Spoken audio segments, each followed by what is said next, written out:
Okay, so 5 minutes passed and we can start the program of today. So also thank you all. I think most of you also joined yesterday for the opening. And we would like to just shortly introduce. So yesterday also we had the opening of the exhibition.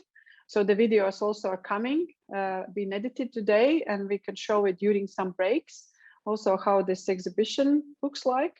So to give some introduction. And yesterday we also had this plenary session introducing the context of this conference, the green, how it all started and evolved over into different other directions, like into ECODATA edition last year and this year's PostSensorium conference. And also yesterday we already discussed quite a lot about automating the sensorium, art and AI during the Christian Paul keynote lecture. Today we start most of the day we'll take in parallel sessions, but we also have this main room, so we are now splitting into these two sessions. I also would like to, so the first two panels, this is your choice. You can go choose yourself. You are not assigned to the panels, and you can also switch between if you want to see some specific presentations in the other panels.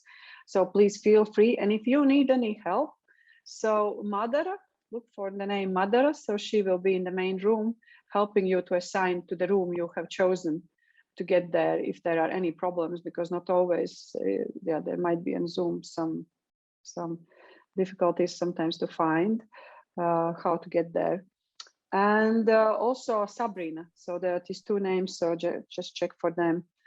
So they will help you to assign. Okay, and then I'm happy to introduce today. So we are this morning we have a bit late so that we can catch up also with the evening. So the day is very long because we start also most of the presentations who are from Australia or Asia are included in the morning panels, and then later afternoon after lunch, so already people from the States are joining in. So we try to kind of cover all day. Just to be sure that if you like some session and you haven't attended it, also because the conference is virtual, which means you might have also other commitments during the day. So the conference is being recorded and we will edit it, and it will be uploaded on YouTube, but made available from the website. So of course, if there are any concerns and you don't, you can say that you don't want your presentation be included, but otherwise, if you agree, we are happy so that just to share also all your presentations so that they are, because also many people ask if they can access them later, because for some reasons if they cannot attend. And okay, and now and then we all are back together in one room. We are at 6 p.m. Riga time, which is 5 p.m. Central European time, which is, okay, so please count your, don't want to make mistakes. So there will be artist keynote talks followed by also artist presentations, which is plenary. And then in the evening, we will be showing, and also it will be shared here, and also later accessible via the website. Also a full program will be published starting Sunday of the Stranger Senses immersive art program by young and emerging artists from 3 universities like MIT ACT program, Art Culture Technology program, Liepāja University MP Lab, and KFG Art and Design School in Karlsruhe. And now we go to session A. Follow me. I'm moderator of the session A, 1A, called Embodied Experiences. And the other session is 1B, Virtual Sensing session. And if you need any help, ask Moderator. She will stay in main room. Okay, so let's try to find these breakout rooms button below, and assign ourselves.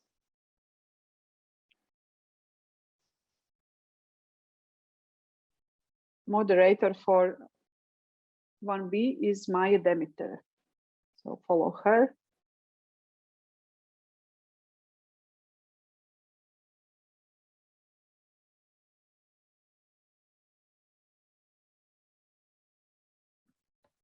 Hi. Hi. Hi. Hi. Hello. Hello. Faces appear.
Okay, I've got here.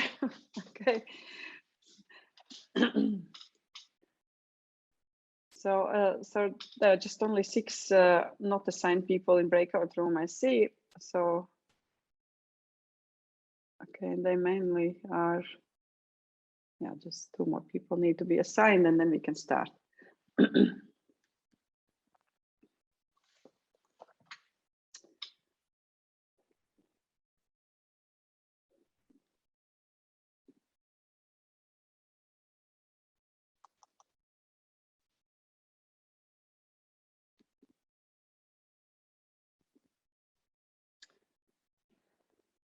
Okay. Okay, we start now. Thank you all to be here, and I would like to introduce. We have like 5 speakers in this panel, and everybody has 20 minutes, including this 1 or 2 questions. But it's still, we are quite okay. We should finish by 1, and I think it will be fine.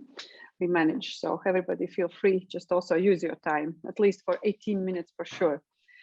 Our first speaker is Eva SJUVE, and I will very briefly introduce Eva. Is a Swedish media artist and designer. She's working with revealing underlying invisible structures in our environment and society. So, and I'm sure she will present her really interesting projects. So I will not read much more from your biography. It's also available on the website, but please feel free to introduce yourself, maybe what's most relevant for your work at this particular stage, and then we go to presentation. Eva? Thank you. I will share my screen. Oh.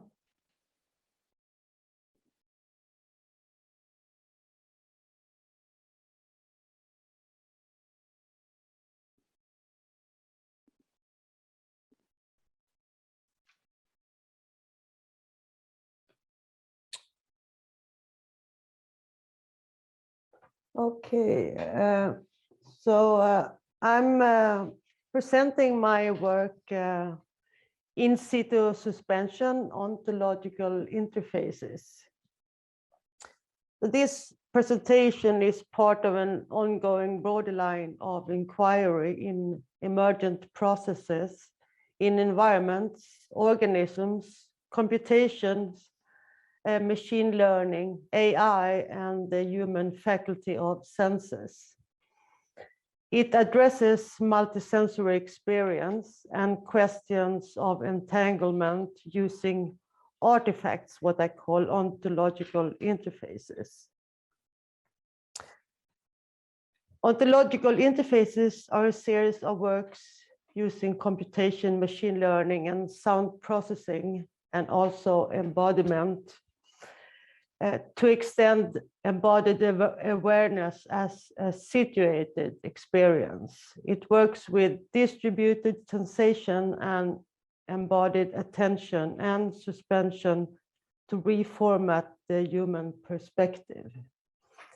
It includes work done with bacterial material from 2011, slime mold, as you can see here. This is a microbial material, and fungi orchestra done this year with Thomas Valentinitis in Vilnius for the EMBODIED symposium. And so these are sensors made for fungi to use machine learning and sound processing. And also pollution as situated experiences. So the question is how to disrupt the sense of control, the anthropocentric, for a world-centric position. In her writing on post-humanism, Catherine Hales calls for an extended embodied awareness, a situated and material aided by electronic prosthesis to renew our existing models of reflection. So the question then is how to activate the operational vectors between the proximal stimulus, the internal, and the distal periphane, the external, the meta sense in man, machine, and environment. So how can you create a dynamic vector between these different sections? So with the use of machine learning models and sound processing, these ontological interfaces investigate pattern recognition and pattern completion. This was researched by one of the pioneers in artificial intelligence, Herbert Simon, in the 1960s, together with Alan Fort and Leonard Meyer.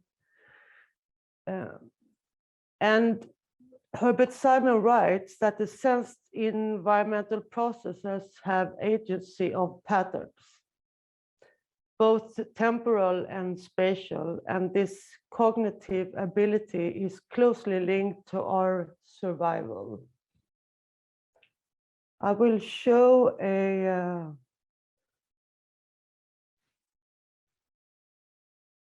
video.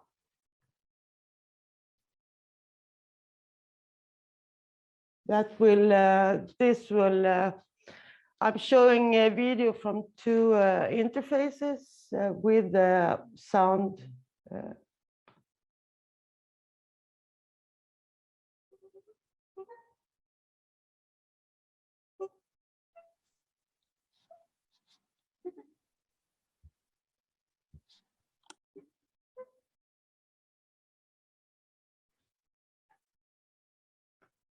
Wait, I have to stop sharing, I think.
So these patterns, which can be measured, are extrapolated in periodic patterns.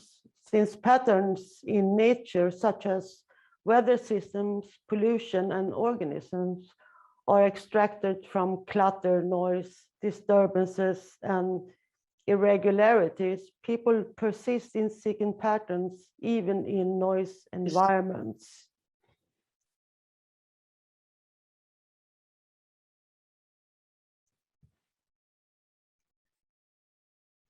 These are basic ideas used in sound processing and machine learning to hack the audience's sensory system and focus attention. A suspension when trying to complete the pattern. A suspension between logic and alogic that is embodied and works also on movement. This situated kinesthetic disassociation and sensory glitches can become alternative methods to shift our perception and alter our frame of reference. Sylvie Winter writes on the importance of acts to resist and destabilize to allow for renewed perspectives. She contests the adaptive order of objective knowledge and being human, where a new scientific order is needed for us to be human, to create a condition for experience. Also, Margaret Bowden writes that we are subjective creatures living through our own mental construction of reality. Also, these embodied and situated stimuli to create temporal suspension and auditory patterns support intervention in the perceptual system. It's a way to break the habits that is necessary for creativity, according to Henri Bergson. The virtual sensation leads to real embodied movement. So these sequences are temporal in sonic experience, but also spatial in terms of embodiment. This series completion activities is a basic human cognitive skill that can be applied to music and rhythmic patterns. So these patterns can have varied resolution, rhythm, accent, duration, dynamic repetition, and periodicity. The dynamics of the pattern derived from the flow of environmental data or data from organisms, which is a temporal inversion of a human-made musical structure.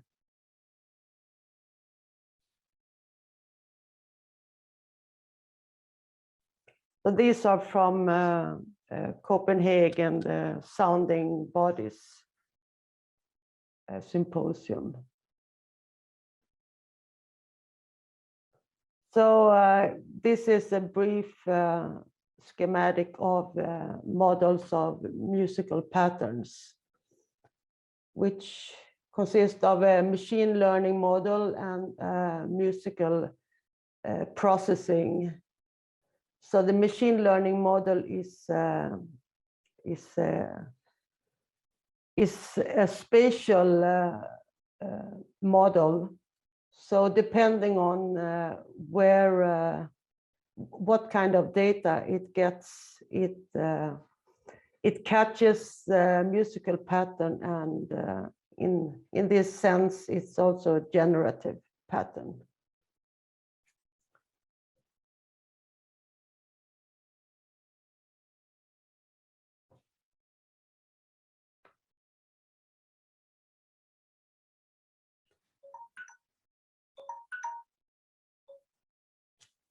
So this is the end of my presentation.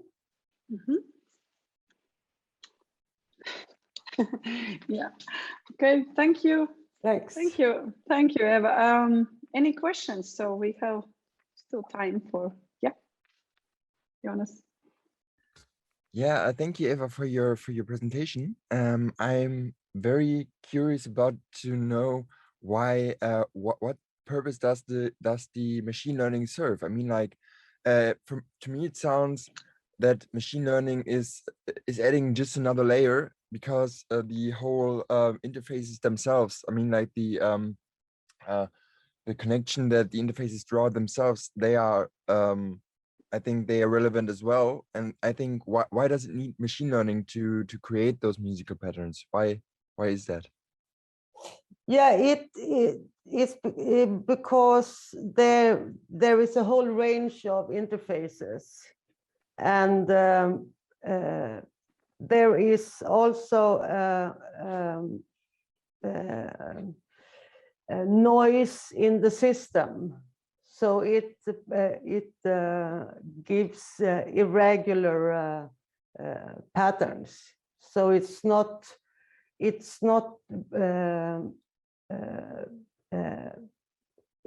a deterministic system. Mm. And also, when I built these interfaces, it led, the artistic process led to creating the work with machine learning, and that in itself gave the rest of the pattern recognition and this whole investigation. So it was also part of the artistic process. And it's also different kinds of machine learning. It's deep learning, and it's also shallow machine learning. So it has a stabilizing function, basically. These machine learning mechanisms, they serve the function of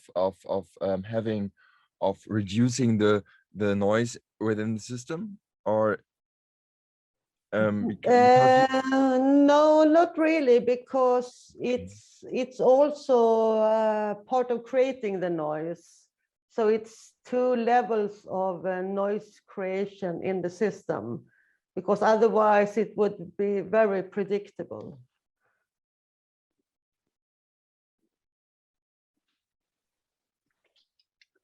Okay, thank you. Are there any more questions? Perfect, we've got one. That's great. Okay, so we then switch to the next presentation. Thank you. Thank you, Eva. And our next presenter is Andrew Burrell. He's a practice-based researcher and educator exploring virtual and digitally mediated environments as a site for the construction, experience, and exploration of memory as narrative. And Andrew is the senior lecturer in visual communication, Faculty of Design, Architecture and Building at the University of Technology, Sydney. He lives and works in Gadigal country. Maybe you can better say the name of your country. No, Okay, Gadigal is welcome. correct, yes. Gadigal is okay. Yes. Latvian pronunciation works. Okay, thank you. Thank you very much for that intro. I'll just share my screen.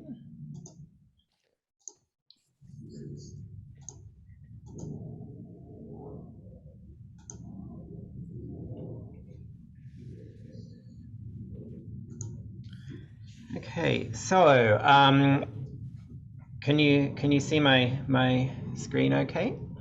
Okay. Something weird's going on. All right, so you can see a full slide now? Yes. Excellent. So every act of reading performs the work, or EPOR for short, is a collaboration between contemporary artist Agatha Goff-Snape and myself. The project's also indebted to Ali Chalmers Braithwaite, whose role as a research assistant has been invaluable. Ali and I have presented on other aspects of this work elsewhere, and her work has also assisted in the development of this current paper. This project was supported through funding from Create New South Wales, our state's arts funding body, as well as my faculty at the University of Technology, Sydney, and the National 2001 New Australian Art, which was a major retrospective of contemporary Australian art. EPOR has been a multi-year collaboration that has resulted in a work that has a number of ways of existing in the world. I like to think of it as an amorphous narrative environment that exists virtually, and on occasion makes its presence felt in the physical world through portals we've created for it to do so. As such, it sits across multiple realities, where the artist's presence shifts between the physical and the virtual as a form of medium or guide to the virtual world. The work emphasizes my belief that the physical and the virtual are equally real sites we inhabit and form our own self-narratives within the context of. The narratives of the physical and virtual worlds are established by our participation in them, and equally our own narratives are consolidated through this participation.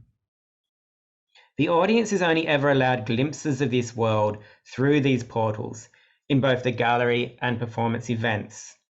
One such portal that can be seen in this image is a 2-meter tall LED screen in the proportions of a doorway, through which a viewer may view but never truly enter the world. In a Brechtian act, the audience is constantly in a process of being both invited in and distanced from this world. Rather than interacting in a traditional manner, they need to bring themselves to a threshold, both literal and figurative, in order to allow the world of EPOR to reveal itself to them. The world of EPOR was created in a VR headset, sprawled in what is reminiscent of a relational mind map, and features nodes of interconnected text and virtual doorways. Yet the viewer is never invited to experience it through the headset. They're instead guided by a computational agent named the daemon, as it traverses a path through the world. Accompanying this daemon tour is a generative soundtrack that is at times discordant and unsettling, and at others soothing, warm, and inviting. You can also see the portals of the physical world reflected in the archways and the doorways that the daemon passes through as it moves between clusters of text. Another point of entry is through a performative intervention of Goff-Snape as the apparitional surge, via her presence in the world as a real-time ghostly avatar. The audience are able to see her present and performing in the virtual environment, yet they never see her physical presence in a VR headset performing remotely, usually off-site in her studio. The performance is networked through a form of telepresence, enabled through the custom multi-user virtual environment. Finally, an audience has the world open to them as a rogue monologue, performed live on stage with the virtual world unfolding in a projection behind Goff-Snape as she narrates a passage through it. Through Through this process, a whole new layer of narrative is revealed, or perhaps imposed onto the virtual environment via Agatha's interaction with it. In order to explore the world-building potential of virtual environments using EarPaw as a case study, I'm now going to return to the origins of this project and explore the journey we took to get to these final versions as exhibition and performance-based outcomes. Outcomes, interestingly, where the audience never experiences or sees a VR headset, though these were very much central to the iterative processes of building the world and its work. The story of the creation of EarPaw could be told in many ways and many voices. My narration will be different from Agatha's and different from Ali's. This is the nature of collaborative practice. We've all come to the work in different ways and all see it through our own lenses. This is therefore not a definitive history or document, and I'm aware and acknowledge the gaps within it. When we first started talking about EarPaw as a work, Agatha had been thinking about it for some time. It was a stubborn work to bring to life and had taken many forms. Agatha began experimenting with Tilt Brush, a virtual reality application that allows for the creation of 3D environments in a painterly manner from within VR. The technology that enabled this, a head-mounted display for viewing the virtual world and 2 handheld controllers, a run-of-the-mill consumer-grade VR setup. She was drawn to a feeling of direct engagement with the materiality of the virtual, afforded by Tilt Brush. A movement of a hand, arm, and body in space resulted in direct markings and traces within a virtual environment. This created a compelling connection between physical body and virtual space. In particular, in the way it enabled an expansion of her well-honed drawing and recording practices beyond the flat plane of paper. It was at this point that Agatha approached me to form a creative partnership to develop this project, leading to our current direction of research and development and into the final outcomes I've outlined earlier. From our very first conversations, we had a mutual understanding that this was going to be a process of world building above and beyond a technical process. Originally, this world was to be a document of something exterior, a large group of artists exhibiting in a major exhibition held over 6 years in 3 iterations.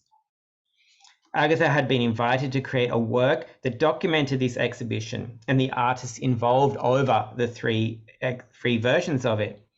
But as we progressed, the world became something more interior, more about mapping ideas, memories, and imaginations connected in a mental map, rather than a cohesive map of something external.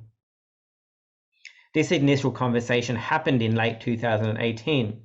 The work has been through multiple iterations since then, and by necessity, so has the world it represents. The original plan for the project was a to-the-camera interview-based traditional documentary.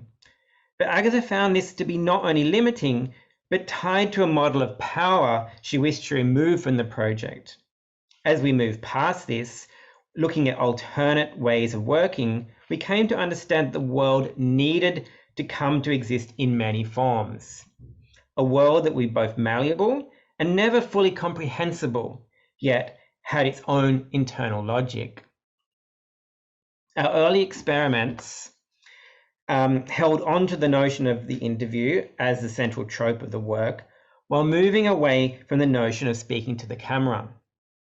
We set up various technical scenarios to explore how we could bring the interview process together with the immediacy of drawing in 3D in an immersive virtual environment. Using a combination of green screening and mixed reality compositing, we started to prototype possibilities. This led to situations where Agatha would act as both interviewer and scribe. She was actually in 2 worlds at once, again acting as a medium between these spaces. She can be seen here interviewing artist Elizabeth Purley, a process that was fascinating to watch. Both Agatha and Elizabeth shared a physical reality, while Agatha developed the virtual environment from within the headset. while trying to access the memory and imagination space, or states of residence, as Proust may put it, of Elizabeth's personal narrative. Two virtual narrative environments overlapping in the physical, with Agatha as medium between the two. We found it compelling how moving between state of being in and out of the virtual environment, yet never really being in a single shared virtual environment, actually allowed for the resulting virtual environment as artifact to act as a stand-in for the performative acts that had brought it into being. The world was filled with traces gathered, drawn, and curated via the act of mediumship. You can see here a prototype outcome of this process in a mixed reality space. The world emerges as a fragmentary record, as traces of physical processes, and as we have discovered elsewhere, as we have discussed elsewhere, a place where absent bodies are represented through the space left between the fields of text.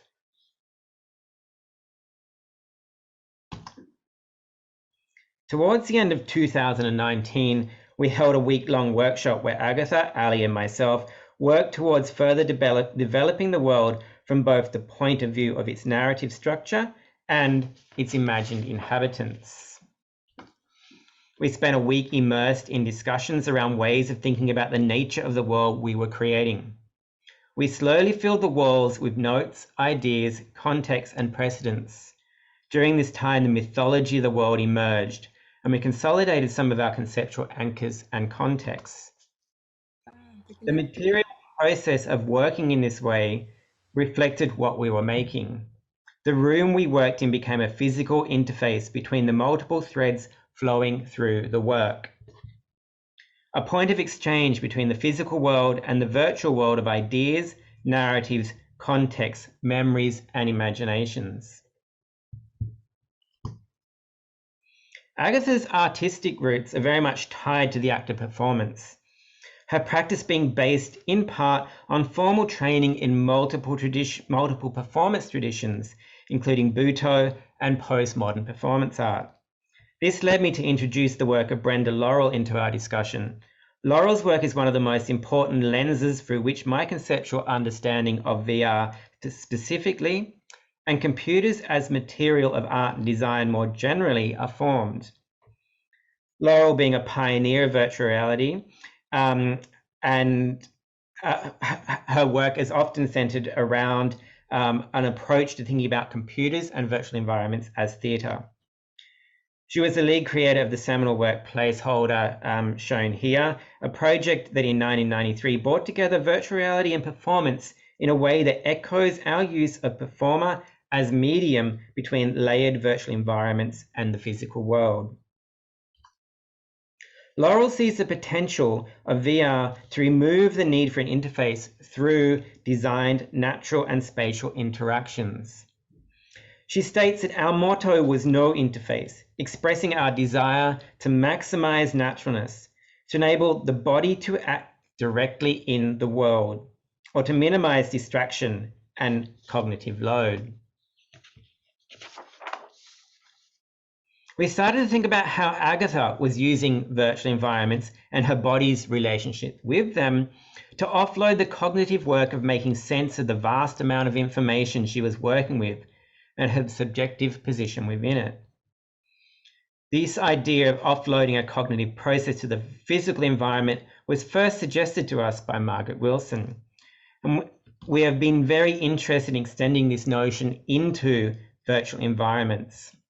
Margaret Wilson states, we make the environment hold or even manipulate information for us, and we harvest that information only on a need-to-know basis. As we progressed, what started to emerge was a sort of network diagram of Agatha's own personal narrative, and this narrative's interrelationship with the world with which it interfaced. In the same way a world can emerge from a wall pinned with clues, a world began to reveal itself from the interconnections in the virtual environment we were creating. What became apparent in this process, And what is also apparent in the power of the board pinned with clues was that navigating the space or recombining elements in the space in different ways could lead to the emergence of new narratives altogether. What could perhaps be better described as a combinatorial narrative world.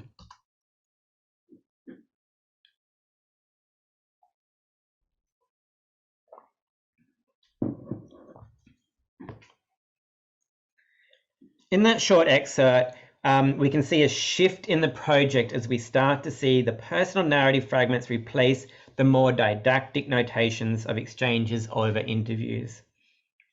Ultimately, the interview process would disappear from the work almost altogether, though of course fragments still remain in the remembered and imagined that has taken its place. As our week-long workshop progressed, the mythology of the world began to emerge and take shape even further. Central to this mythology is the aforementioned daemon, illustrated here through the path it takes in the world. The daemon path became one of the unifying aspects of the final work. The agency of traveling through the space was removed from the viewer and instead provided to this daemon as it moved along its path. The daemon is a play on words between the daemon that a medium might summon from another world and the technical term for background processes running on a computer that a user has no control over. As I've been mentioning, another central aspect of the world is that of mediumship. In her role in drawing and performing the world into existence, Agatha acts as medium between the physical and the virtual. A final breakthrough of this workshop came out of this discussion around the medium and how a presence might be represented in the virtual space via an avatar. The amorphous nature of the simulated ectoplasm in the Victorian spirit photography inspired the eventual form of the green avatar. That in this final versions of the work represented Agatha during the apparitional surge performance. Again, you can see here the material nature of producing the work reflected in the final outcomes. The world formed and mythology expanded, and there's a lot more to say on the process of getting to the final work.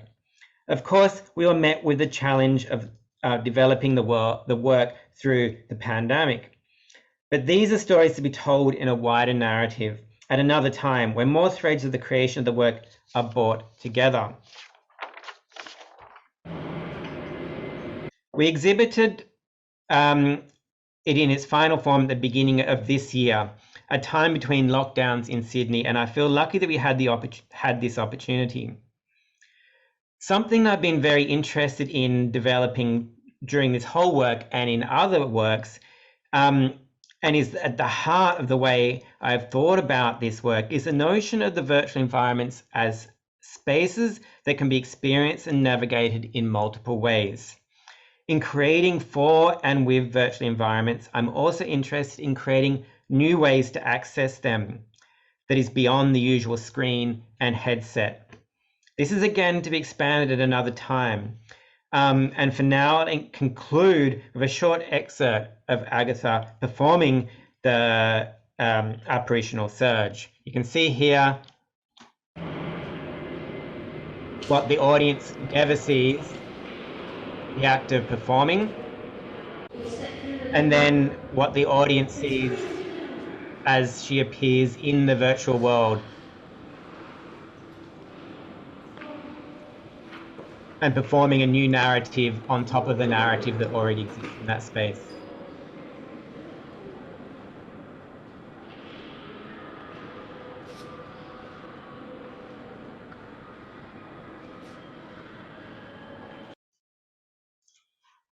Thank you very much. I really think but I see a huge potential also in this work to be developed in the future, because also like you did this quotation from Margaret Wilson, so because that we can harvest the information only kind of on this base of the needs. And why it makes me for it's another completely topic, but I'm just keep thinking about the children and the super recent conditions that they really don't need anymore this information, which they are taught in the school. They really need access in a very different ways. They have to learn to access the information to meet their own needs. But that's a huge topic, and just my comment. So it's a great project. Yeah, I see also it more like as an interface that of meta narratives, for meta narratives or your own personal ones. Okay, thank you, Andrew, again. And let's move to the next presentation. I will introduce now the next talk. It is by Lily and Svijeta. I'm not sure, is it Svijeta, your name? Okay, cool. So Lily Diaz Komanen, maybe wrong with name, but Lily is a full professor of new media in Aalto University. And also she's director and producer of award-winning art and design installations that combine artistic, humanistic, and scientific knowledge. Svijeta Milja is a designer and artist, and she works as a researcher at Systems of Representation at Media Lab of Aalto Reality. And Svijeta's projects currently are ongoing practice-based doctoral research, which is a part of Creative Europe interdisciplinary project Beyond Matter, Cultural Heritage on the Verge of Virtual Reality. Okay, so please, your presentation. So yeah, I think Shweta, begins. Yes. Yeah, so thank you for the introductions. And in our presentation today, we are, sorry, I will just share the screen before. Just a second. Okay. In our presentation today, we are going to talk about the first pilot in a series of experimental participatory workshops that we started in May 2021. It is part of an ongoing research that we have been involved in within the scope of the International Creative Europe project Beyond Matter Cultural Heritage on the Verge of Virtual Reality. The project runs from 2019 to 2023 and gathers diverse actors committed to arts, culture, and heritage. Its consortium, led by ZKM Karlsruhe, brings together contemporary museums, namely Center Georges Pompidou from Paris, Ludwig Museum from Budapest, Tallinn Art Hall with more experimental Tirana Art Lab, and Aalto University as institution of research and education.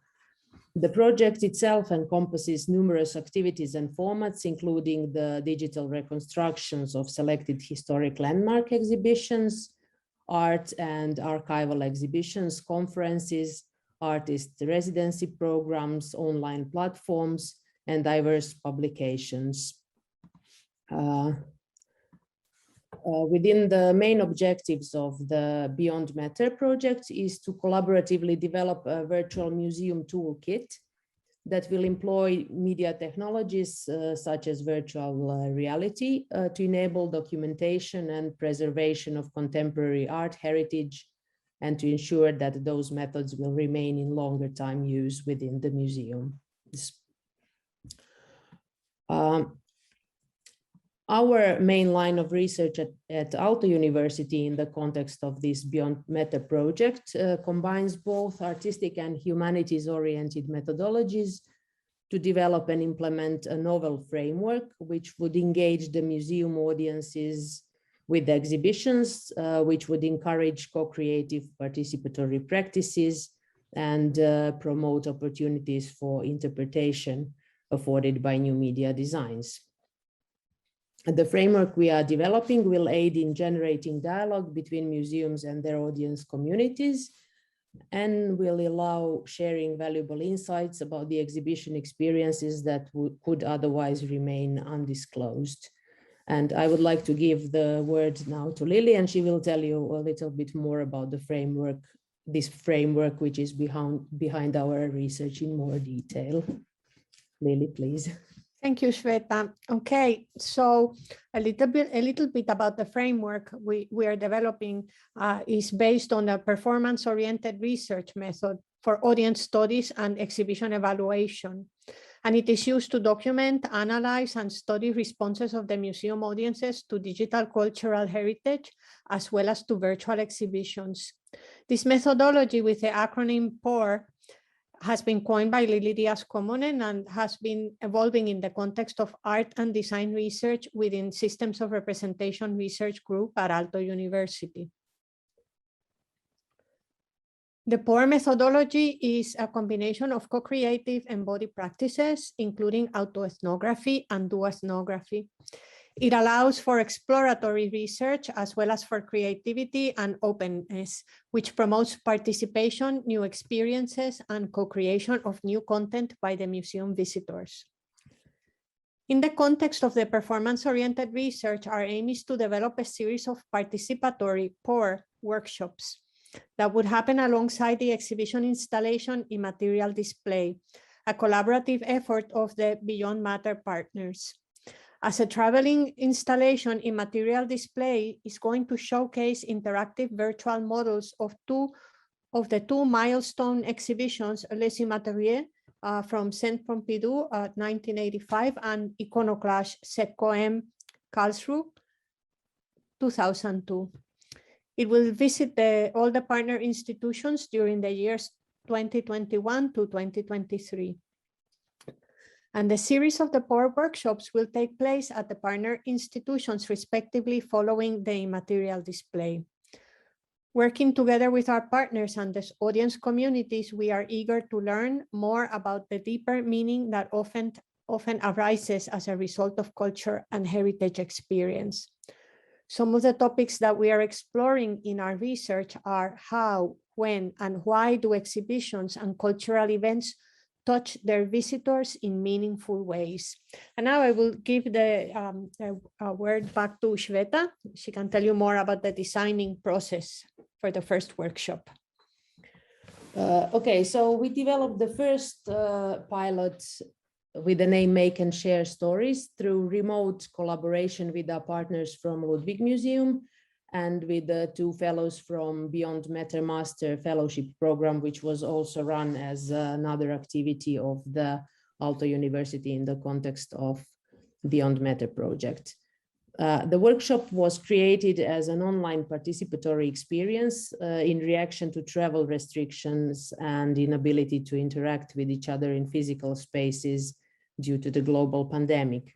It was created in a dialogue with the Spatial Affairs exhibition that was produced by Ludwig Museum in April 2021, which was at the time closed to the public and also was only accessible as an online 360 interactive virtual tour.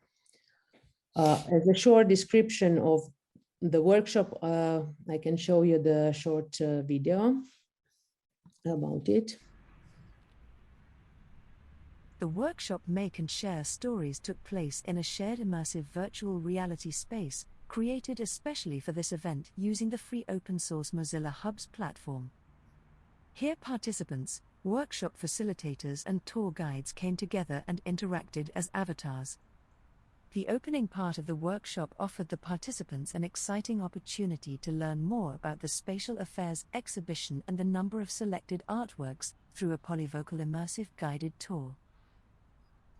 In the second part of the workshop, the participants were encouraged to actively partake in the interactive tasks within the virtual environment. These creatively engaging activities, based on the POR methodology and concentrating on two artworks from the guided tour, afforded the participants to reflect and share their own accounts of the exhibition within the group, to create their own narrative in the virtual space, and to add their voices to the existing exhibition narratives.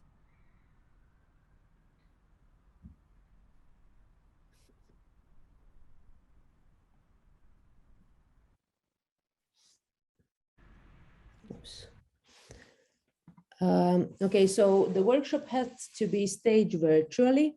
So we had to build a collaborative social space which would allow for performativity to host the workshop. The decision to use the open source Mozilla hubs was influenced by experience with the platform that was gained through some previous practice-based research in the systems of representation group by Lily and also Gautam Vishwanath. The important qualities to consider from the perspective of a participant are accessibility of Mozilla hubs through majority of browsers and devices, relative ease of learning how to use the system quite fast, and the ability to communicate, navigate, and to dynamically interact from a first-person point of view with others observed as avatars in space.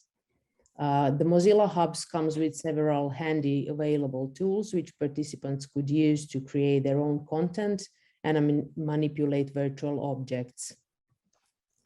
A space that we wanted to create for the workshop was informed and inspired by own artistic and design practices, and it was in itself an experiment that was achieved with minimal 3D modeling skills.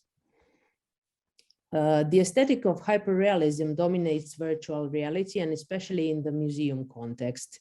It is a continuation of a technocratic approach which is not necessarily unique to immersive media, and has been observed as limiting pluralistic views and appropriating authority. Striving for realistic illusions is not any more interesting in immersive media than it is in the more traditional ones like painting, photography, or film, whose development has been also well dependent on the technological advancements.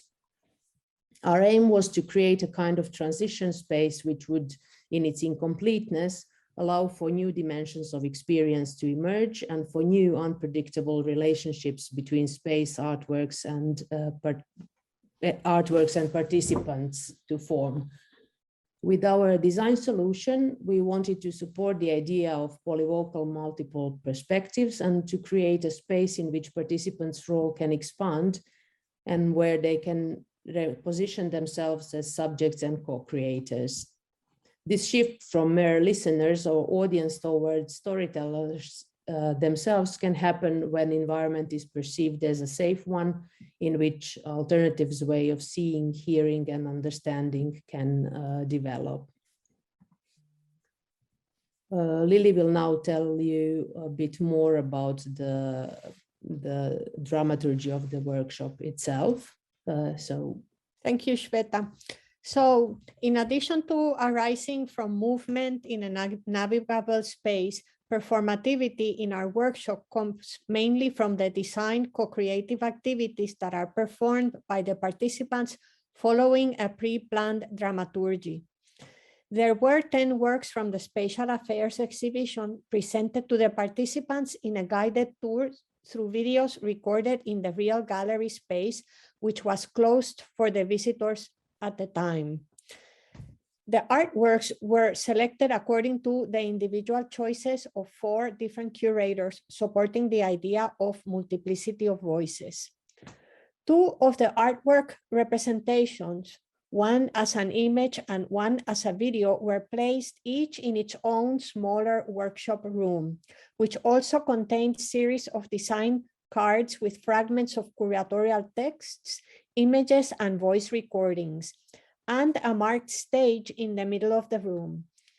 The curatorial text about that artwork was also available in the room as a recording, which could then be played.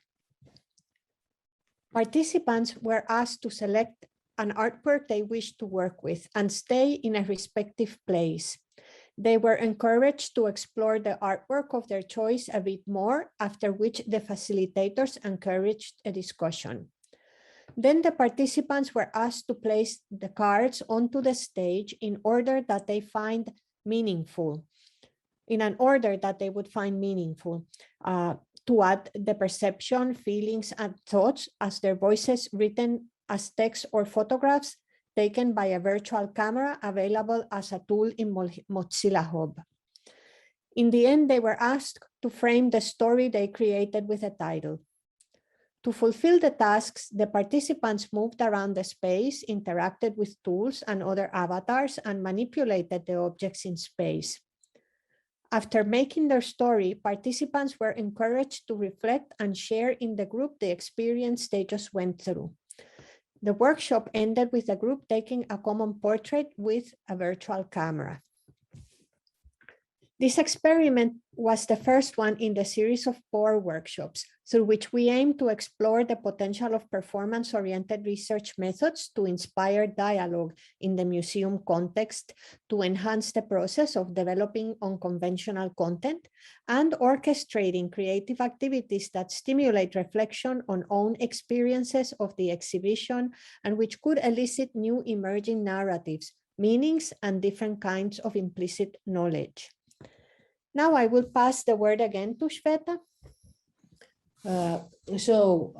Taking into consideration different profile of our audience and the fact that they may not all be too familiar with virtual environments from before, as facilitators, we helped the participants to act in this environment, and learning how to do things together in the virtual space increased the feeling of getting to know each other and of being together with others.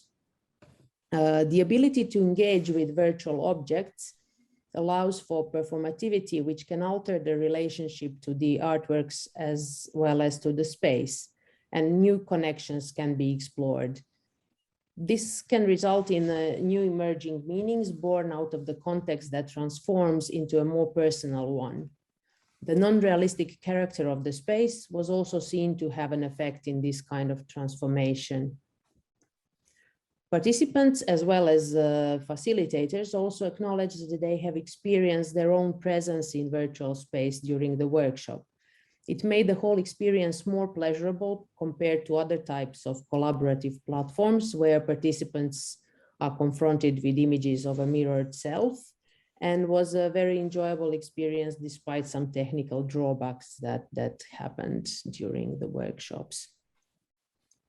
The workshop was making use of new media designs and it was heavily mediated, but the main interest was still on meaningful human communication, dialogue, and creating a sense of community. We are happy to realize that these qualities were recognized and appreciated also by the participants in general.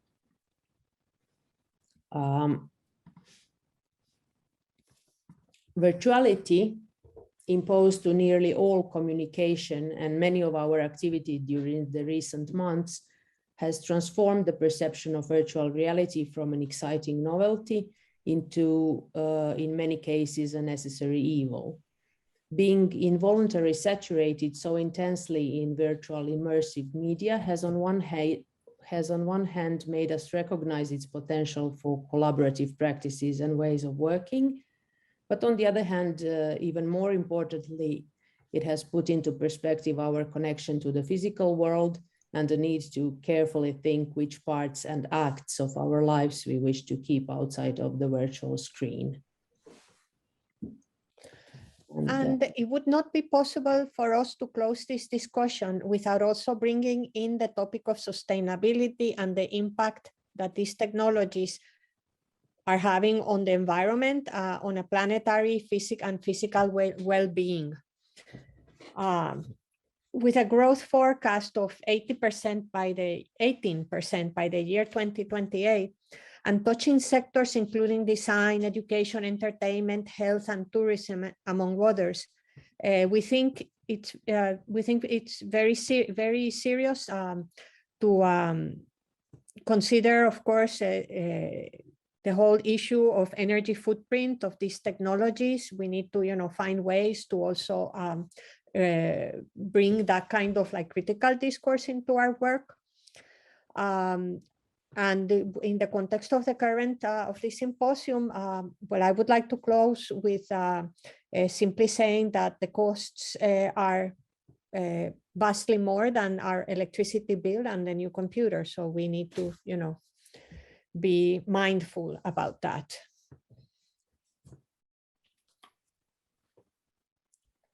And I don't know, Shweta, if you have anything else you want to add. This is our presentation, and now we would be, interested in hearing questions and, answering your questions if we can, and so on, and if we have time, according to whatever Rasa tells us. Yeah, you have time. Perfect. Thank you so much for presentation. Would be great to have 1 or 2 questions. Thank you. Cool. So shoot.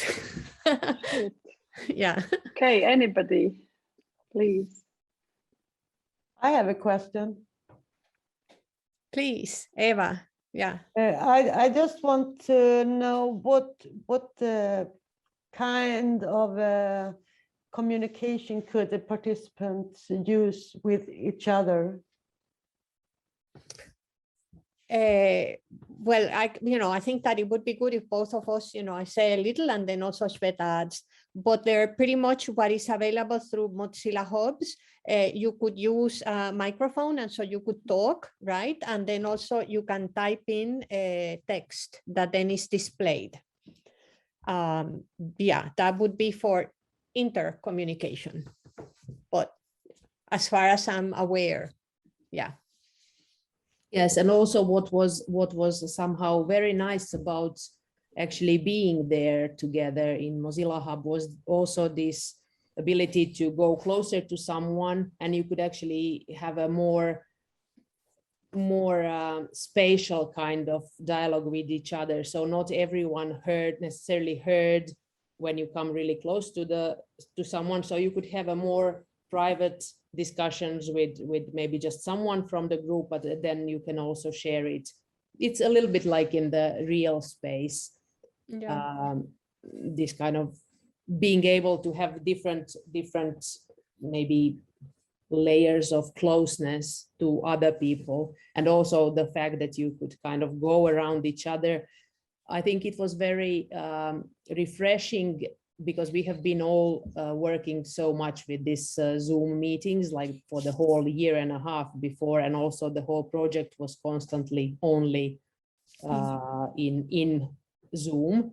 So this was a very nice change for also for us and for the participants as well, because they were also working on their own ends in a similar situation. So it was also nice. Yeah. And one thing is that also, even if, for example, the curators, which also participated, and the people had to learn how to use the tool. They learned it very quickly, so it didn't seem that difficult. The sound environment itself, it's not necessarily the greatest sound environment. We all know that that's one of the key problems with virtual reality technologies. But, like Shweta said, it did provide that little sense of intimacy. If you came close to someone and then all of a sudden, you could hear them better and you could talk, and it felt like, happening around you. It was very interesting how, we got the feedback that, that people were indeed projecting themselves into these little avatars, which of course they're little dolls, and we didn't do anything to customize them or anything yet, but, but that did indeed happen. I see that Andrew, I think Andrew BURRELL, you have a question too, and does this answer your question, Eva? Yeah, thank you. Thank you. Yeah, so I see that Andrew also has a question. Okay, Andrew, please. Hi. I was just really interested in the way people accessed hubs. I mean, hubs is really useful because of all the different ways you can get in. Were people using headsets and mobile phones and computers? How were people getting into hubs? No headsets, by the way, even though of course we could have used them, but Yeah, but I think also in this context of the international workshop with different audiences for the museums, we wanted also to keep all these technological additions to the minimum, so that everyone can somehow have we still did have quite a lot of technical issues, I have to say, even with the minimal stuff, but then somehow, we managed to kind of pull it through also through human engagement. And I think this was also what was really nice about the Mozilla Hubs, that you do not necessarily you do not depend so much on what is available. You can kind of just use the voice and these basic communication channels to actually go through and do things that we were planning for them to do. So overall, thank you. So overall, all your experience with Mozilla Hubs is at this stage is quite okay, right? Yeah, we have used it. I mean, we used it previously for the Kepler Gardens. Participated in the Kepler Gardens construction in Ars Electronica in 2020, and also there we found it. Even though it got to a point where I think that there were probably so many people that the whole thing came to a standstill, right? But it's very nice that we can go back there and see that all the stuff that we did is still there and it's still working, So, but on the other hand, I'm not going to say that it's like, it's the easiest technology. There is a certain easy part to it, but if, in terms of like really creating, high quality, I think that there are like still, problems. But I think, for example, that's one of the things that I think Shweta brought in the discussion, that, well, you don't have to, aim to show a realistic equivalent of the museum space. And indeed, how she created all the different, spaces, I think that contributed very well to the, ease of navigation, There wasn't like thousands of polygons to be rendering and things like that. So it helped. And at the same time, it followed very well the signature that was designed for the museum, so it all went very well with that. So I think that, this is also an interesting thing, because I think it talks about how, design is also a very powerful tool. Yes, thank you. We started a good discussion, especially I would be very much interested to hear if there is anything more about sustainability, but we don't have time. No more at the time, moment, because I just know how much does it cost to make photogrammetry like image scans of the cities. So I think that's probably a next topic for next years about VR technologies. That would be good. Yeah. Okay. Thank you very much, Lily and Shweta. Thank you. And now we move to the next presentation. Okay. So the next presentation is by Jonas, together with Jan Torpus. And Jonas Kellermeyer is a cultural critic and a junior researcher at the Institute of Experimental Design and Media Cultures. And he is currently pursuing his PhD within the SMSF-funded project Paradigms of UbiComp in Switzerland, right? And yes, and Jan Torpus is a design and art researcher who develops practice-oriented research projects, works in interdisciplinary teams, and publishes primarily in the context of human-computer interfaces. And also we have shown, I think, one or maybe even two times Jan Torpus' work also in RIXC festival exhibitions. Okay, Jonas? Yeah, thank you so much for introducing me. I'm going to share my screen. Jan is actually not able to make it today because he has a course that he's giving right now. So I'm doing it myself, but I hope everything will run smoothly. Wait, do you see it? Yes, share it. Okay. Yep. Fine. Let's do it like this. Okay. Yeah, our topic today will be iterative sensing and sense-making in extended realities. It will be a direct link to our current research project, Paradigms of UbiComp. For this sake, I will first of all introduce you to the probably well-known context of ubiquitous computing, contextual computations everywhere, Mark Weiser's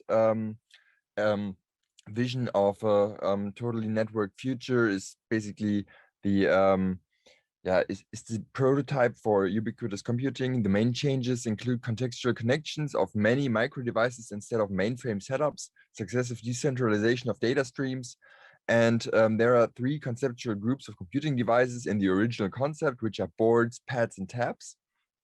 The environmental shift in computing power draws attention to the relational design of computational processes, creating a fluid framework, and which leads to the overall conclusion that the whole setup is designed to be highly adjustable and can be extended very easily and help and successfully shape a data-based image of the respective user.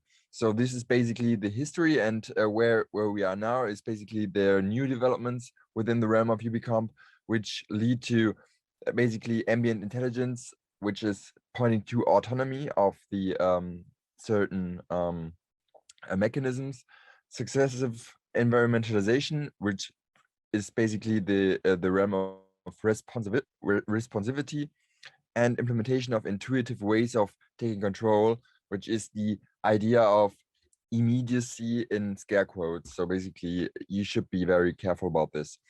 Our current research project clusters around 3 questions, which you can see here on this slide. Basically, they all all are intertwined to some degree. So basically, how do technological entities perceive the world is the first one, and this leads to sensing routines and the sense-making processes, which are basically on the human side much more present. So what strategies and tactics the human actors in return develop to cognitively and emotionally open up a technologically expanded responsive environment? How can they form lasting bonds with technological entities, successively even merging with them?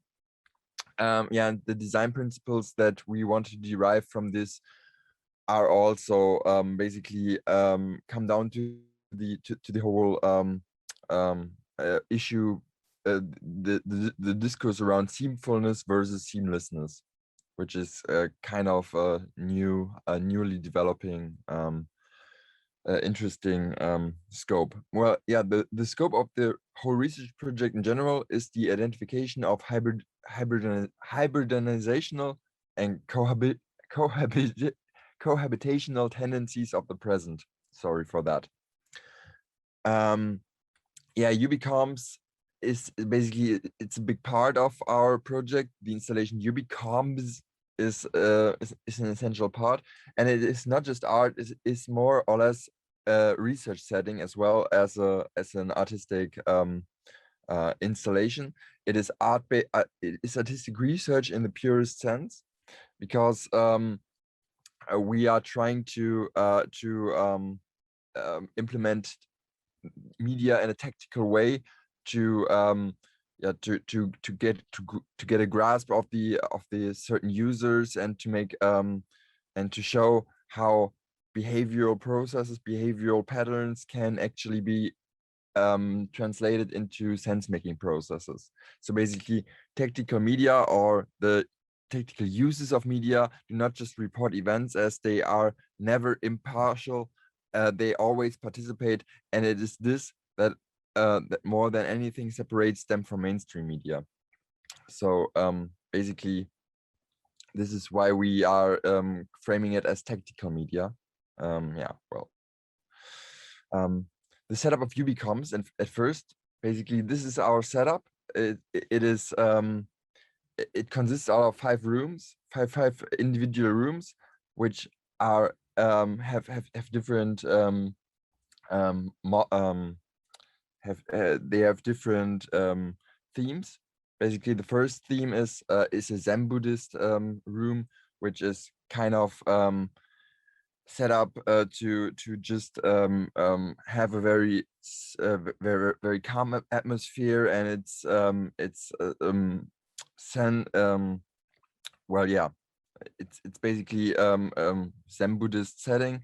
The second one is kind of this sci-fi setting from the 80s, or 80s or 90s, so basically an old sci-fi setting, which you might know from different films like Odyssey in Space or something like this. So it's very stereotypical. The third one is basically it's an office.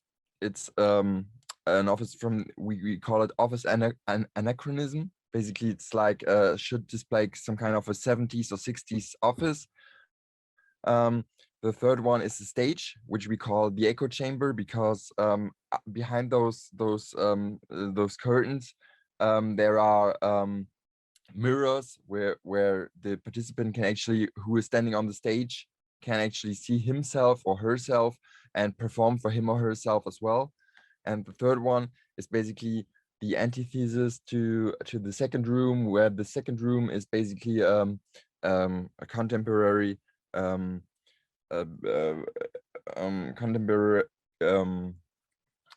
it's a view of the it's a contemporary view of the future. The fifth one is basically a futuristic futuristic concept of the present. So we have like all those organic looking materials that are basically all set up with certain sensors, and they are all responsive materials that can glow in the dark, and the whole setup is also completed by this garment, which the users are going to wear by going into this installation. And the garment shall be a reminder.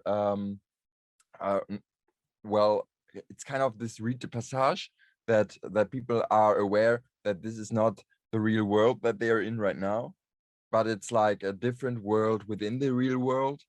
And at the same time, the whole garment has certain wait, here it has certain sensors itself. So basically it senses the GSR, so basically galvanic skin response. It senses the heart rate. It senses also it is provided with certain indoor positioning system sensors. So basically, like, it's an equivalent to GPS, which helps locating the respective user within these rooms. And basically, what this garment does is it makes you as a user part of this whole system. So basically, you're not the system is nothing without you, and you're nothing without the system. And this is what actually shall be the takeaway from going through those rooms. Here we have two screenshots from our evaluation viewer, which we developed. And well, yeah, here you can see something from our website, a sentence from our website. UbiComms is an artistic attempt to build an environment that serves the purpose of rendering the techno-social hybrid condition of our everyday present perceivable. It is a viable part of the SNF funded project, Human Technology Design, Paradigms of Ubiquitous Computing, and as such, it is both a research facility and an art installation. By continuously analyzing behavioral data gathered from the respective users, an algorithm shall be able to group those users accordingly, which is what we see here on the left side. This is basically like, here you can see the galvanic skin response, the different or the level of galvanic skin responses, and here is what the algorithm makes of it. The algorithm says, like, well, yeah, this user is mostly to be located in the algorithm by now divides into 3 groups, and the first group is basically like a group that is very low in activity. The second one is very mildly active group, and the third one is very heavily active group. So the algorithm groups those people, and after all, we can actually we are going to, or what shall be done within the research process is we want to confront the users afterwards with their own activity, and show them also camera, because we have cameras on all the rooms, which is here. We want to confront them with a video of their performances. So basically of the performance that they had in these rooms, and it's like it shall be made sense of, because the galvanic skin responses can only show like arousal on a very basic level, but you cannot say, is it positive arousal or is it negative arousal? Is it just like, is it fear or is it excitement? And to help us make sense of it in a hybrid way, because hybridized means like we as human beings have to work together with the tech setup in order to make sense of the user's behavior, and to make sense of and to help the user make sense of the whole installation, which can at times seem like some kind of a twisted escape room, because there are very basic tasks that have to be fulfilled within those rooms, and they are very basic, so everyone can do them, but it's like you actually make a difference within those rooms, and this is what's very important. And as you might have seen, I'm just going back here really quickly. Though those rooms, they tend to be very eclecticistic. It seems very eclectic, the whole setup of the rooms, but it has a different there is meaning to it. There is it shall be like a way to always expect the unexpected, or to help people basically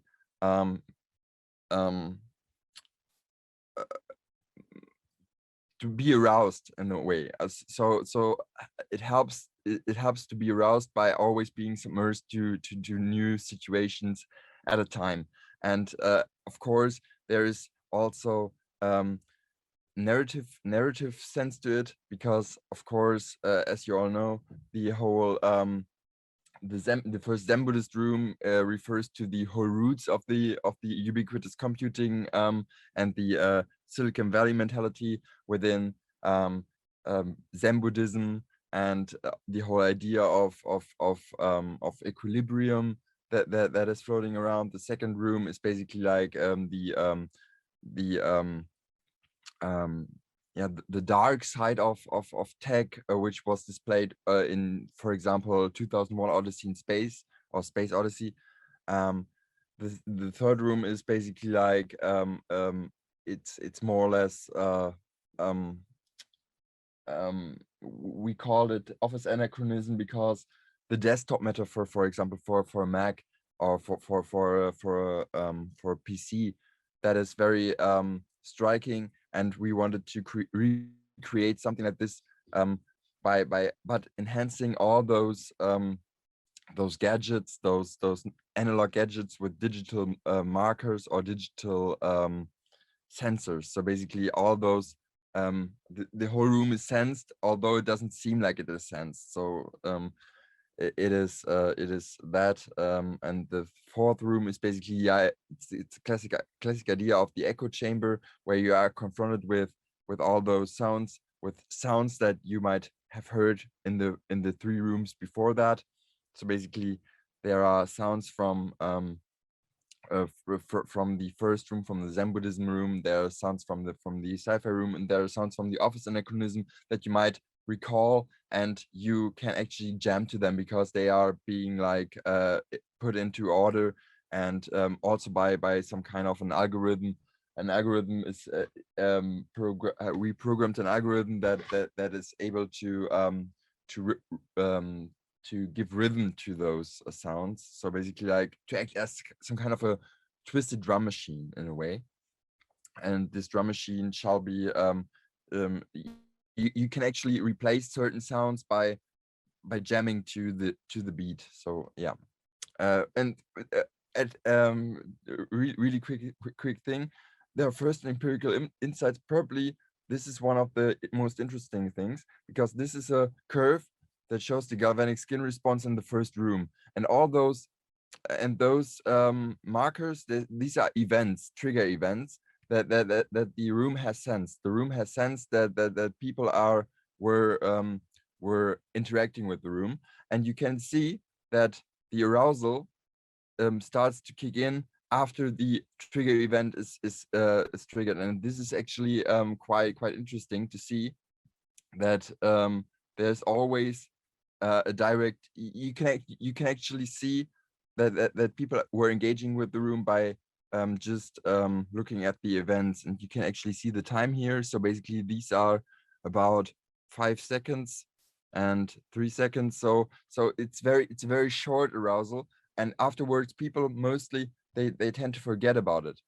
They say like, well, yeah, what was there? Was there anything? But the galvanic skin response shows that there is something there.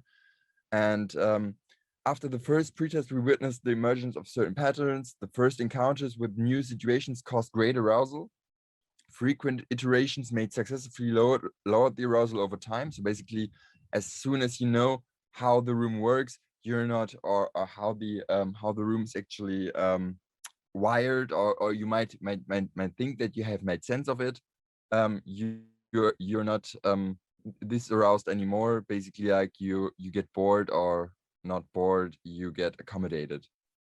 Acclimatization to a specific situation is reached step by step, and the mechanisms working behind the scenes are continuously being embedded into a consistent narrative, a sense-making process, according to McCarthy and Wright, their book, Technology as Experience. And this is, since I'm not alone on this team, on this project, this is our team. Our team consists out of 1, 2, 3, 4, 5, about 7 or 8 people. Depends on yeah, on which or 9 people even, which time you ask. And yeah, and this is our website is ubicoms.ch. I will send it around. I will gladly send it around in the chat. And I just recognized that I am very much going close to 20 minutes right now. So thank you so much. And I would be gladly ask. I would be glad to answer your questions right now. Okay, thank you. Paula, question? Yeah, thank you, Jonas, for your beautiful presentation. Yeah. I see the same problem I do. A lot of things to say in very little time. It's difficult, but I was. It's not so much a question because, but the last part when you were, it really interests me. The part when you say that it's very difficult to distinguish fear from excitement. You capture this. There is a reaction, biological reaction, but it can mean 2 different things.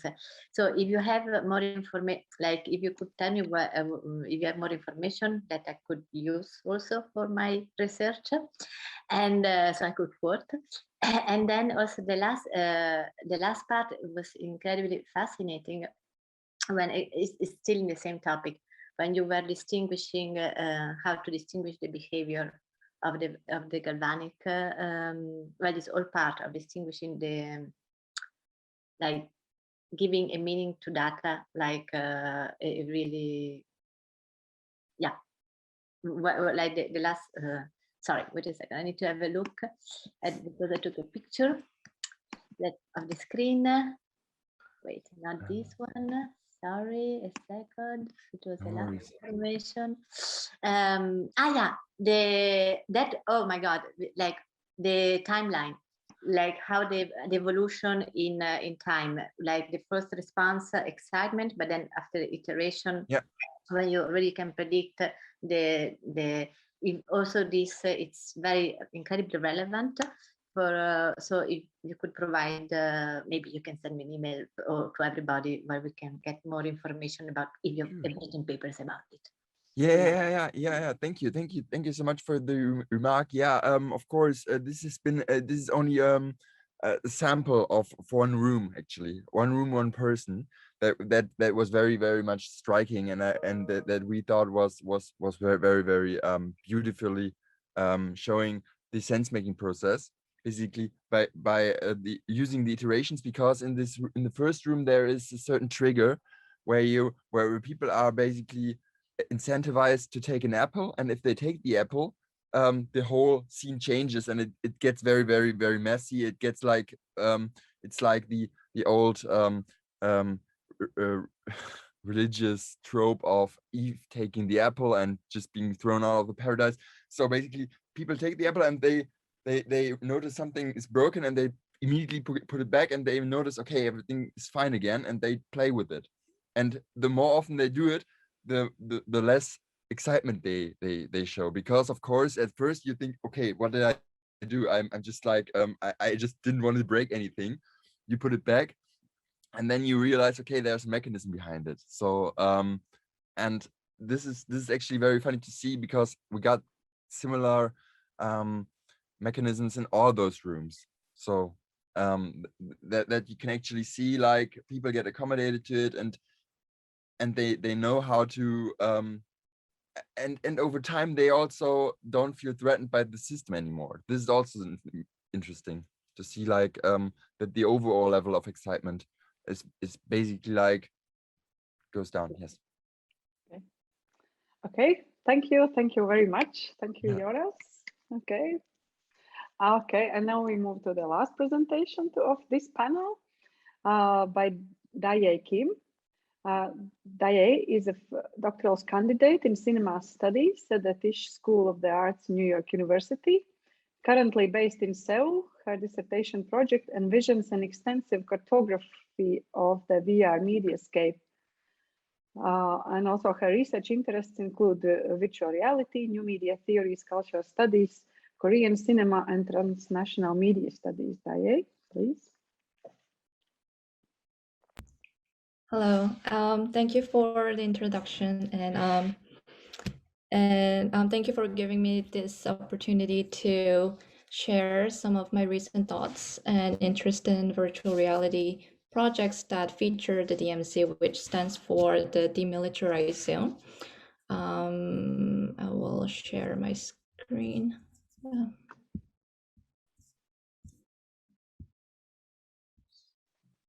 And I wish I can share something that I have made or created or curated, but this is my presentation is more about what I have experienced, the analysis of what I've seen. So it may be a little bit different from the previous talks. So the DMZ that divides the Korean Peninsula into two ideologically opposing countries is a small strip of land which extends 2 kilometers to the north and the south of the military demarcation line. The DMZ is actually a space full of paradox. It was first intended to symbolize a temporary ceasefire during the Korean War in 1953, but it ended up being one of the most heavily fortified borders on the earth. The interstitial border region is inaccessible and unreachable to the public. Only a selective few military officers can actually enter into the DMZ, and any civilian who wishes to cross the border has to risk one's life. So while the division of the peninsula still impacts the psychology of millions of Koreans, the existence of the DMZ itself has been rendered rather virtual in their everyday life. The DMZ is a virtual space that exists in relation to the reality, but its presence is always mediated with its political and ideological meanings being crystallized over the 70 years. The origins of the DMZ goes all the way back to the end of the World War II in 1945. As Japan surrendered to the Allied force, the Korean Peninsula, once governed by Japan, was just randomly divided into half along the 38th parallel line, north of which to be governed by the Soviets and the southern part to be occupied by the US control. And that arbitrary line, that temporary line, eventually became the DMZ region, and it began to symbolize the tragic legacy of the Cold War politics. While the DMZ embodies discontinuing remnants of the war traumas from World War II to Cold War to Korean War, this no man's land has been free of human development since the 1950s, and thus, ironically, it has been preserved as, quote, pristine ecological sanctuary. The popular image of the DMZ that you may have seen in media is some sort of variation of the photo on the left, where the officers are facing each other in a very hostile fashion. I'm pretty sure you haven't seen any pictures of DMZ like the one on the right, with all the pristine nature all preserved without human inhabitants. Environmental activists have been arguing that the DMZ should be designated as a conservation peace park because it has preserved such a unique and almost utopic biosphere. And in this utopic virtual space of the DMZ, time is destabilized. Inside the DMZ, the division among the past, present, and future are complicated, as the site exists as a symbol of the past tragedy that extends into the present moment while aspiring to a future peace. The DMZ is a virtual in the Deleuzian sense, as Deleuze argues that the virtual is an inherently in-between time-space that is full of potential involving mirroring or the crystallizations of meaning occurring over a duration of time. So I will actually skip this part. These are some examples of art exhibitions that feature the topic of DMZ. There has been a continuing contemporary art and research project titled The Real DMZ, which invites multiple media artists and scholars from both Korea and from abroad to discuss and creatively experiment with the critical complexities that the DMZ manifests. It has been carrying out its mission since 2012 in various forms of exhibitions, symposium, and residency programs. In 2021, this year, because of the global pandemic that has influenced everyone around the earth, the Real DMZ had their curation in virtual reality for the first time. And I'll play this video. It's a 360-degree video of the virtual reality curation of the previous Real DMZ project installations.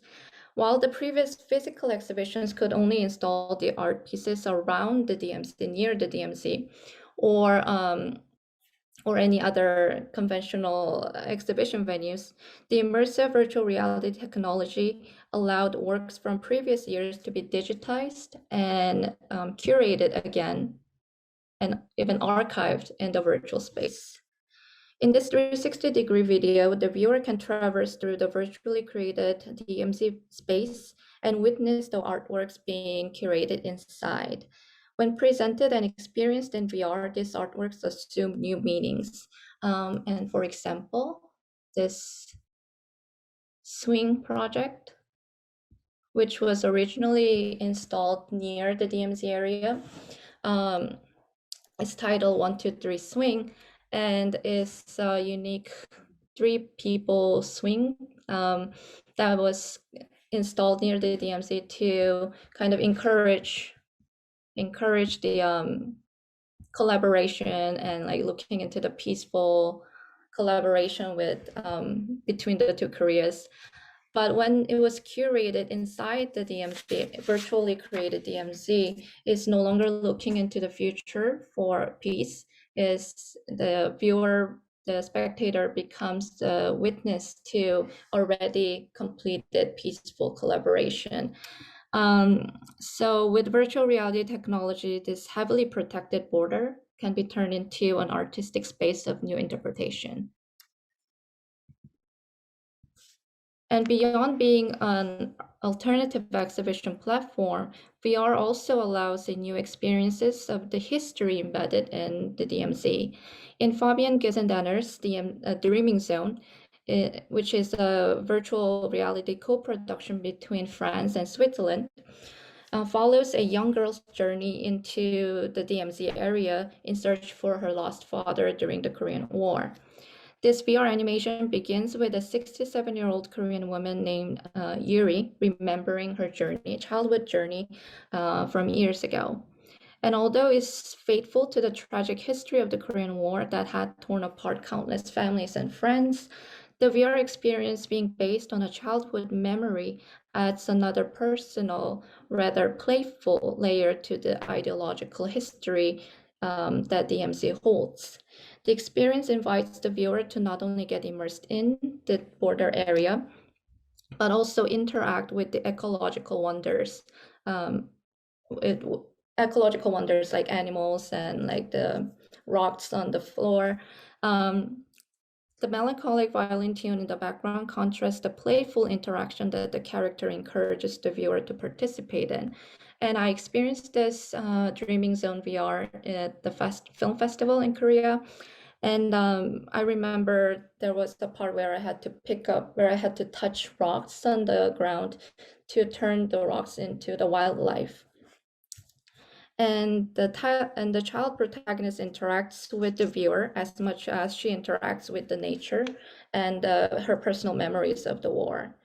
In the Dreaming Zone, the viewer is both a witness to the character's tragic memory and an active companion in remembering the wondrous nature inside the DMZ. And play the alphabet.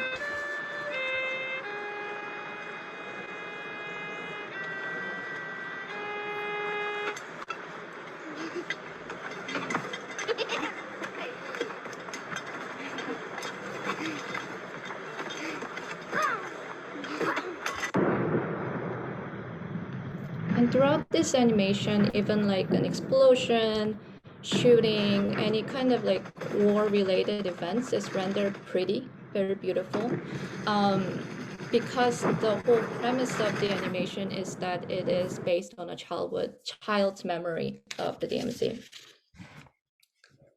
And one particular project that I want to focus for the rest of the presentation is titled The 489 Years.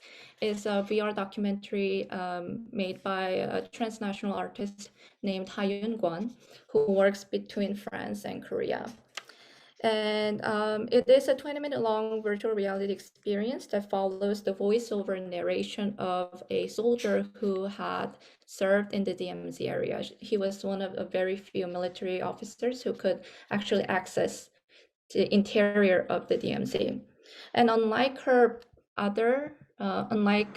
Kwon's earlier works that had also featured DMZ in some sort, what distinguishes this documentary is that it adds a personal narrative to this heavily politicized space. In this 20-minute long virtual reality experience, you follow the voiceover narration of the soldier, and the viewer is invited to traverse through the unreachable interior of the DMZ by following his personal memory.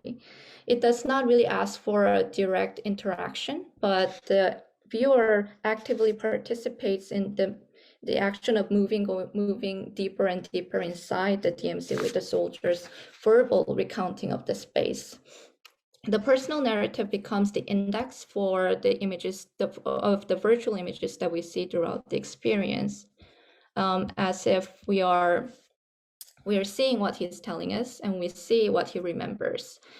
Inside the phantasmagoric recreation of the DMZ, the space that the soldier calls that something can happen at any moment, the viewer exists with the narrator's memory.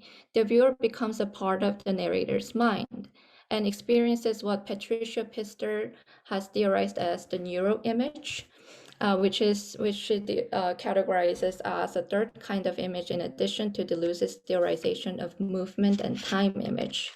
As Pister parallels the neuroimage to the kind of digital image made possible by digital technology, Pister argues that, quote, the starting point of the neuroimage is a change in cinema where we slowly but surely have moved from following the character's action to seeing the world filtered through the character's eyes to experiencing directly their mental landscape, end quote. Throughout the 489 years, the viewer not only sees and experiences what the narrator remembers. The viewer not only sees and experiences the narrator's mental landscape, but also becomes a part of the soldier's mental landscape, aka the neuroimage of the DMZ. In the experience, the soldier also mentions a lot of buried landmines that are still inside the DMZ, and the title 489 years is in fact It is referred to the estimated length of the time that is required to neutralize all the leftover landmines inside the DMZ. So similar to the dreaming zone, the 489 years also tells the micro-personal story while it continues to point at the collective public history of the DMZ. And the experience ends with a kind of joyous explosions of the border area. And the soldier in the experience shares that he has always dreamt of the DMZ disappear in the future. And in one interview, the artist commented that she also wanted to show the disappearance of the DMZ in a most radical way. And one way she figured she would do is through this explosion. This is not a really accurate picture of it. The explosion gets more bigger, but it kind of looks like a firework, implying kind of joyous celebration of the disappearance of the DMZ. It is a political act, but being based on the personal narration of a soldier who had lived in the DMZ, it kind of blurs the political message of it. And in the interview, Kwon, the artist said that, quote, "This is impossible in reality, but not in a work of art." So using this VR technology, the artist allows the viewer to experience what cannot otherwise be shown or experienced. Do I have time? Okay.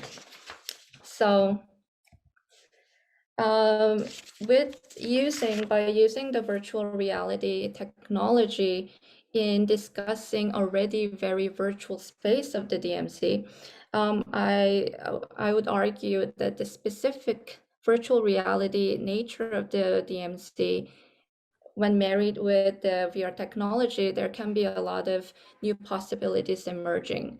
VR allows the viewer to embody the in-betweenness that is embedded in the DMZ. And a dreaming zone and 489 years kind of gives two different examples of being in between.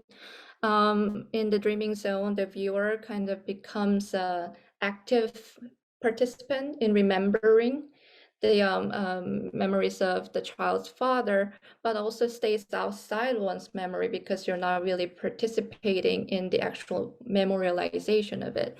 As in 489 years, there's no really interaction with the narrator, but as the past memories of a person become a place in the present exploration of one's memory, the viewer kind of is placed in the interstitial between the past, present, between the border and the outside the border. The complexity between inside, outside, past, present, private and public, it gets all reorganized. And in such in-between state, made possible by the virtual reality technology, the viewer experiences a reorganized time-space spectrum. And as argued by Thomas L. Sesser, the virtual implies a particular temporal logic of future perfect tense, and this temporality that looks into the future for a completion of action. I believe it parallels the characteristic of DMZ that embodies the past trauma, but also looking into the future peace. So immersive virtual reality technology offers a new way of experiencing and knowing what the DMZ's past, present, and future may actually be beyond the mediated images of war hostilities. And these are very rough at this point. I would love to get more feedback, and thank you for listening. Okay, thank you, Daye. So one quick question, and thank you. One quick question, so then there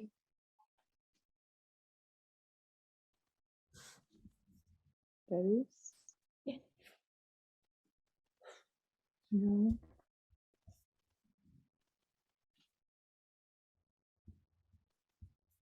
No, at the moment, no questions.